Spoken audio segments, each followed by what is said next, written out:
On behalf of the Greenwich Library, I would like to welcome Karen Abbott to our virtual Authors Live.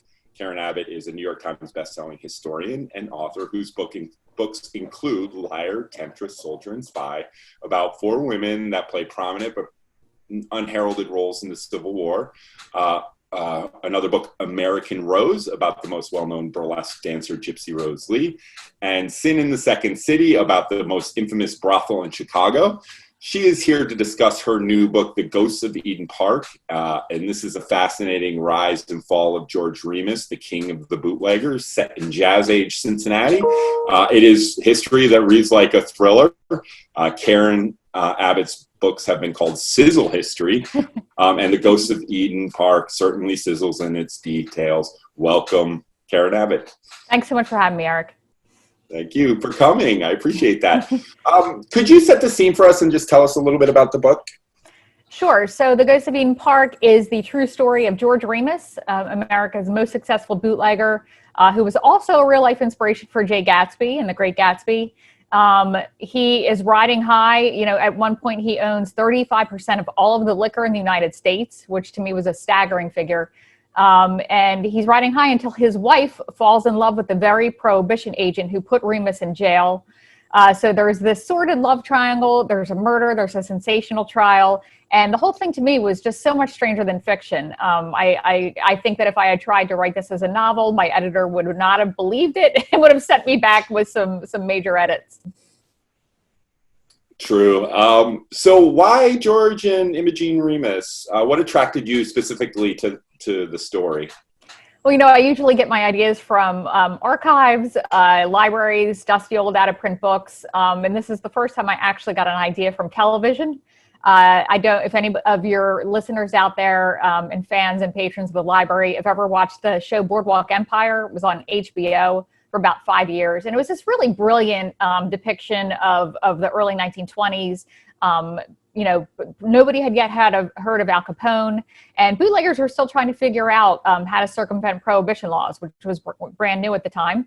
And there was a minor character on there named George Remus, and he sort of captivated me from the beginning. He stole every scene he was in. There were great details about him. He spoke of himself in the third person. There's some really funny Abbott and Costello-esque scenes where he's talking to Steve Buscemi's character, and Remus is saying, Remus has the good stuff. Remus finds you petty and resentful. And I just was like, is this guy for real? Because I knew a lot of the Boardwalk Empire had been based on real history. And indeed, George Remus was real.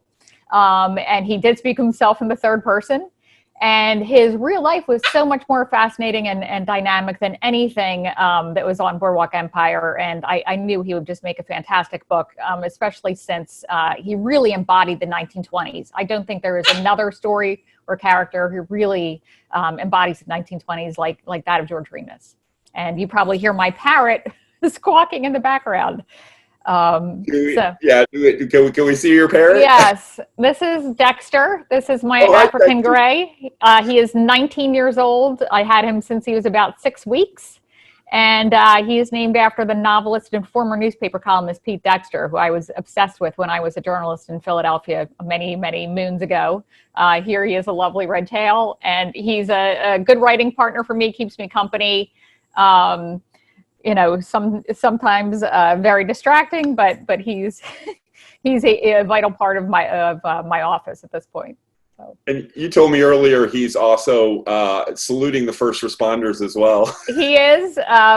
He gets very excited at 7 p.m. when everybody brings out the cowbells and the pots and pans and starts screaming, and he, of course, screams in my voice. So I can't complain about how terrible he sounds because he's actually screaming for the first responders in my voice. So I got some video of him doing that, and I'm glad he's patriotic and supportive of New York City's first responders. I wanted to say that on your website too, you have sort of clips of that Boardwalk Empire episodes with George Remus that I think patrons might get a kick out of. You've sort of sliced out the George Remus part, and they're really fun. So yeah, definitely. Like I said, it's sort of a comedy routine, and the real George Remus looks pretty much like Glenn Fleshler, the actor. Is kind of really, if you do a side by side comparison, it's pretty cool. Excellent. So one of my favorite parts of the book, I do have a lot of parts that I love, but one of my favorite parts of the book is your description of the New Year's party that George and Imogene throw, sort of at the height of their sort of, I guess, infamy. And it's really delicious in its excess, I think. I was hoping you could describe that party a little bit to our friends or to our patrons. So George Remus, as I mentioned, he earned a fortune in bootlegging. At one point, his fortune was estimated to be between $20 million and $40 million. And that's in 1921 money. That's not a figure adjusted for inflation. So it's truly unbelievable. And he had a lot of money to spend. He bought this beautiful mansion in Cincinnati, and he also had social aspirations. He wanted to be accepted by high society, by blue bloods, by people who had old money. And to that end, he decided to throw this lavish 1921 New Year's Eve party. And they sent out invitations to the Tafts and all of the important, illustrious families of Cincinnati and across the country. And the big highlight of this party were the party favors. George Remus gave out engraved gold watches to every man. All the men also got diamond stick pins. Every woman got a brand new 1922 car. Of course, this is decades before Oprah. It's like, you get a car, and you get a car. Every patron got a $1,000 bill slipped beneath their dinner plate, which is the equivalent of if you and I went out to dinner, looked under our plates, and found $14,000. Just astounding. He also, in this really crazy bit of excess that people spoke about for decades later, he lit guest cigars with a $100 bill. And imagine, this is all in a time period when the average annual salary was only $1,200. So a really disgusting display of excess. But George Remus, as I said, was determined to really establish himself as a player and as somebody that should be paid attention to by important people. Yeah, and also you have this really kind of cool description of this heated pool. Remus decided to have baths for everybody at the inside the pool or along the perimeter of the pool, and the most innovative and modern, I guess you could say, were the needle baths, which I had to look up what needle baths were, and they were basically heated by incandescent lights and said to make the user frisky. To me, I always thought it just sounded like a way to get electrocuted, but apparently these were very popular, especially at Remus's New Year's Eve party. Everybody wanted to take a turn in these baths. One of the other questions I had that I was really curious about was how he stayed out of jail. So you talk in the book about his relationships to people in the Warren Harding administration. Could you talk about how George figured into that administration? Well, Remus was brilliant. I mean, I think one of the reasons that Remus is forgotten today and Al Capone is not, is because Remus built his empire with intellect, not systematic violence. He was a very smart, crafty person who worked behind the scenes really well. And he knew early on that if he were going to establish himself as the world's preeminent bootlegger, he needed to have people in positions of power who were on his side. So he made inroads with the Justice Department, and he knew that it was a crooked administration. Warren Harding was not the most upstanding president. The whole Justice Department were in cahoots with high-profile bootleggers, taking graft, exchanging bribes, that kind of thing. And Remus developed a relationship with a man named Jess Smith, who, by the way, was also in Boardwalk Empire. And Jess Smith was providing Remus with two very important things during his bootlegging days. Number one, Jess Smith was providing Remus with whiskey certificates, and that would make it easier. If they were coming from the government, it would be easier for Remus to get his booze out of the distilleries that the government had all taken when Prohibition came. And number two, Jess Smith was providing legal protection. You know, he said George Remus would never be arrested. If George Remus were arrested, he would not go to trial. If he went to trial, he would be acquitted. If he went to jail, he would get out. And he would be pardoned by Warren Harding, and he would be helped out by Harry Doherty, who was the Attorney General at the time. And Remus paid handsomely for these promises, upward probably of about $1 million. And so it was a very cozy relationship until until the appearance of a woman named Mabel Walker Brandt. Yeah. So one of the things that you sort of hint at is all this corruption may have allowed for Mabel Walker Brandt to be appointed as assistant district attorney. Could you talk about her specifically? Because I find her to be a fascinating character, and then maybe how her relation to George Remus as well. Yeah, Brandt was a fascinating character. It's astounding to me that she's not remembered today. Brandt was only 32 years old when Warren Harding appointed her to be the Assistant Attorney General of the United States. She was 5 years out of law school and had never prosecuted a single case in her career. And of course, women also just had gotten the right to vote. So for her to be appointed she was the most powerful woman in the country. And I'm sure that Warren Harding and Harry Doherty all got together and said, oh, let's put the little lady in here. She's going to be overwhelmed. She's not going to know what she's doing. She's going to flounder, and we will be able to continue our cozy bribe-graft relationship with the bootleggers. Of course, to everybody's surprise, Brandt takes the oath of office in the fall of 1921 and just begins kicking ass, really going after high-profile bootleggers, including George Remus. And in addition to the rampant sexism she encountered, which, we could go into, she was almost entirely deaf. And I can't even imagine the handicap that she was working with in terms of prosecuting cases and hearing cases. She spent an hour every morning arranging her hair to hide the hearing aids because she did not want her male colleagues to know she was working with, that one more handicap. And she just really was a strong and interesting person. Oh, for sure. And I'm sure that they regretted actually assigning her that position. Yeah. So she's so good at her job that Remus does end up in federal prison. And it's here that the story really kind of turns, I think. What was prison life like for George? Well, this is one of the reasons I say this is such a singularly 1920s story. Prison life in George Remus was actually quite luxurious. Remus had a several-room suite in the jail. He had a maid that would come in and clean his room. He had a cook that would prepare gourmet meals, set out on a long mahogany table with beautiful white linens. He was allowed to hold dinner parties, which he did with some of the other more prominent bootleggers. He even, at one point, had a stash of alcohol in his jail cell where visiting reporters could come and just have a drink. Of course, the irony of all of this, too, that George Remus, the greatest bootlegger in American history, was a teetotaler who never drank a drop of alcohol. So Remus in jail was, it was not the kind of experience that one would have in jail today. But at the same time, Remus was a control freak. This is a man who was so particular about his clothing and the way that it felt on his body that he would not allow a button on the back collar of his neck. He didn't like the way that felt. He would not wear underwear because he didn't like the way that felt. And he was just a very particular and controlling person in all aspects of his life, particularly with regard to his relationship with his wife, Imogene. And once he was in jail, of course, he lost that control. And I think that's where things really started to unravel. One of the most reprehensible characters in this story, and it's a story full of reprehensible characters, I think, is Franklin Dodge. He ends up being 1/3 of a love triangle that really drives George Remus to like the denouement, I guess. Could you talk a bit about him? Yeah, Franklin Dodge was Mabel Walker Brandt's ace detective. He was from a very prominent pedigreed family in Michigan. His father was a well-respected lawyer and politician. His mother was a socialite. They entertained Supreme Court judges. They were from a very powerful family. And he was sort of the guy that, his dad got him the job in the federal government. But Brandt saw something in him. He was willing to go undercover and act as if he were a bootlegger and sort of try unorthodox means to get her information for her cases.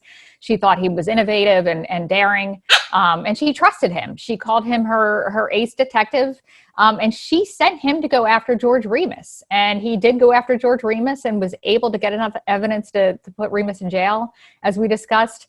But he wasn't quite finished with Remus. When Remus was in jail, he spotted an opportunity. He had heard that Franklin Dodge was amenable to bribes. He might be open to a quid pro quo. And he said to his wife, Imogene, why don't you start cultivating Dodge? Maybe, he'll help me get out of prison. If I give him some information that might be helpful to other cases, we can make some sort of arrangement. So please, the next time you're here, start cultivating Dodge. And of course, Imogene began cultivating Dodge, but not quite in the way that George Remus had hoped.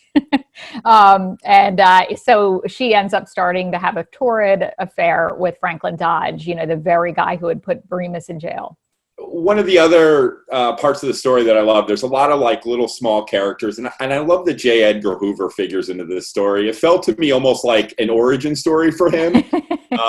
Yeah. Could you describe how he sort of fits into this? I love J. Edgar Hoover too, and I often joke that I think this is the only story or book in which J. Edgar Hoover is one of the good guys. And I love particularly the fact that Will and Brandt, J. Edgar Hoover probably would not be the head of the Bureau and had that long career that everybody now, mythologizes and studies endlessly. If it weren't for Mabel Walker Willenbrandt. She is the one who recommended him for the position. She saw something in him. He was only elevated because of her say-so.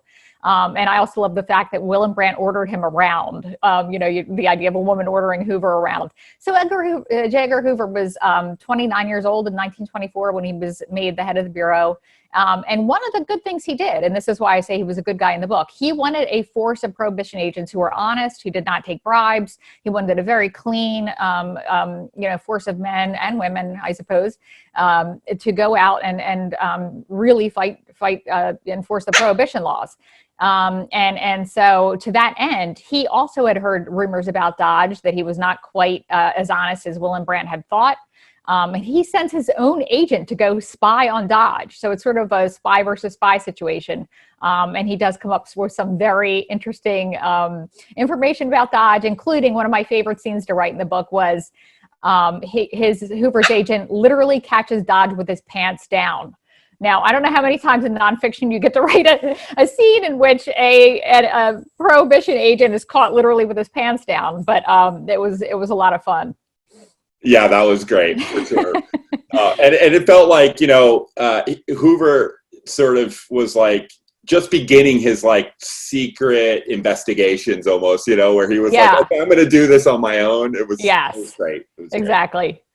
Great. So I was wondering, I just wanted to talk about another favorite part I had in the book, which was when George returns from prison back to his palatial house. I was hoping you could talk to the readers and our patrons a little bit about his reaction and what that was like for him. So when George gets out of the prison in Atlanta, serving his bootlegging sentence, he goes back to his home. He expects to see this lavish mansion that he very carefully had curated with his wife Imogene, lovingly picking out all the artifacts and the furniture and the chandeliers that were the size of cars and these imported rugs and oil paintings and his signed portrait of George Washington, which was his prized possession. And instead, he arrives there and finds the place stripped. All of his treasures are gone. Everything is just completely barren and removed and depressing. And George Remus has what he calls a brainstorm. Now, a brainstorm for George Remus is crying and tearing and pulling out his hair, alternated with being pretty catatonic and unable to move. It's sort of a spectacle that many people described in various ways, and all of them were horrified and terrified and alarmed. They tried to wrestle him to the ground. It was a spectacle. He has this reaction when he sees the emptiness of all of his rooms. And one of my favorite bits of this first scene, he many times has a reaction to his home, but he goes out to the Imogene baths, the pool that he built just for his wife. And he says, at least she left the water. So at this point, George Remus knows that for sure that his wife, Imogene, is in cahoots with Franklin Dodge, the prohibition agent, and they've been systematically dismantling not only his home, but his entire life while he had been away in prison. Yeah, it's pretty remarkable, his journey that he's taken to this point. So a lot of things happen, but I think people should read the book. So I kind of wanted to talk a little bit about all the research. To get all these great details, you must have done just a lot of research. There has to be a few things that you probably left out that didn't quite make the book. Would you like to share any of those? Yeah, well, I could have gone on for several pages. George Remus is rumored to be one of the real life inspirations for Jay Gatsby and The Great Gatsby. And I did have a draft where I had about 3 pages examining the evidence or lack thereof of this connection. And there are all of these apocryphal tales about F. Scott Fitzgerald meeting Remus in Louisville, hanging out with him at the Rathskeller at the Seelbach Hotel. And I even spoke to the bartender there, who says that there was this photograph of Al Capone, George Remus, and Fitzgerald. And I was like, where is this photograph? Please make it appear. So there are all these apocryphal stories, but there's no hard evidence that the two met. But I do think it's fair to say that F. Scott Fitzgerald definitely knew who George Remus was when he was writing The Great Gatsby, and the parallels between the two men are conspicuous. Both Gatsby and Remus were in love with a mysterious woman. They both had these lavish mansions. They threw these really ostentatious parties with incredible and extravagant party favors. And as Fitzgerald writes, Gatsby sprang from a platonic conception of himself. Longing to inhabit a world that didn't quite welcome him, wanting to fit somewhere where he didn't truly belong. And I think that sense of melancholy and of not belonging was a theme throughout both men's lives. So what books are you currently reading now? I'm reading a few things. I'm trying to attempt a novel. So I've been reading a lot of sort of twisted mystery novels. I'm also going back and rereading My Brilliant Friend and the Elena Ferrante, all of the Neapolitan novels, because I'm so obsessed with the HBO show that I wanted to reread all of those. So that's occupying me right now. And I just finished, what was it? Nothing to See Here by Kevin Wilson, which I loved. I met him at an event in North Carolina. I thought he was fantastic, and I'm pleased to say that the book is just as lovely and brilliant as the person. So. Oh, well, I want to thank you so much for coming on under such circumstances. Thank you for having me. I've come to really enjoy the Zoom chats. So. Okay, that's good. But I'd like to let all our readers know that The Ghosts of Eden Park is available as ebook and e-audiobook, which I read. The e-audiobook is really well done. So that's great. On our Libby app, or you can call Diane's Books on Greenwich Avenue, which I understand they're doing a curbside pickup. So let them know that you're after The Ghosts of Eden Park, and I'm sure that they can help you out. I want to thank you again. Thank you so much for coming on. Thanks so much for having me, Eric. And I wanted to add, if any of your patrons have book clubs, I do book club Zooms. I'd be happy to chat with anybody. I'm sure Dexter would also make an appearance. But just go on my website. My email is abbottauthor@gmail.com, and we could set it up, and they're a lot of fun. Yeah, your website's great, and it adds some to the book too. There's some neat things you can check out there. Some wonderful photos. Oh, good. Thank you. Glad you enjoyed them. All right. Thank you.